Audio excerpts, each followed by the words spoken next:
In today's video, I'm going to teach you how to change the Zendesk account owner. This process is crucial when you need to transition responsibilities due to personnel changes, restructuring, or simply sharing duties among your team. Let's dive right into it so you can handle this task with confidence and ease. To begin, ensure you're logged in as the current account owner.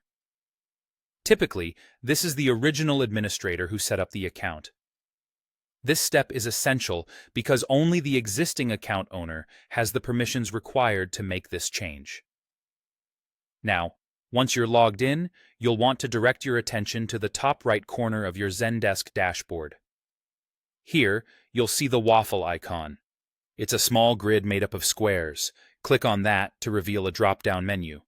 In the drop-down, you'll need to select the Admin Center, which is your go-to place for all administrative settings and configurations within Zendesk. Once you're in the Admin Center, look towards the navigation pane. Depending on your specific Zendesk plan, you'll see either an Account section or the Billing section. If you're following along and see the Account option, click on it and then navigate to Account Owner.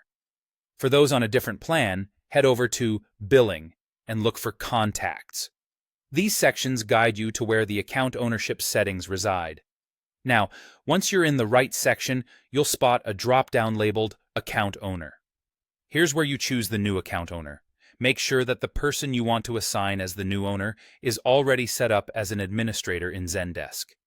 This is crucial, as the new owner needs to have admin rights to take over account ownership responsibilities smoothly.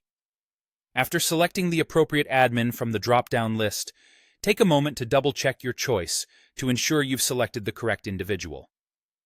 With your selection made, click on the Save button. This action is pivotal as it officially enacts the change. Once saved, the newly assigned account owner will be notified of their new responsibilities via email. They'll now have full access to all the settings and functionalities previously available to you as the owner. It's worth noting that by completing this transition, you, the previous owner, will have your ownership privileges removed. However, you'll still maintain your administrator access unless further changes are made to your user profile. And there you have it. You've successfully changed the account owner in Zendesk. This easy-to-follow process ensures that your team's transitions are seamless, maintaining productivity and security. Keep in mind that if you have any issues or need further guidance, Zendesk's support team is a great resource. Thanks for watching, and happy managing in Zendesk.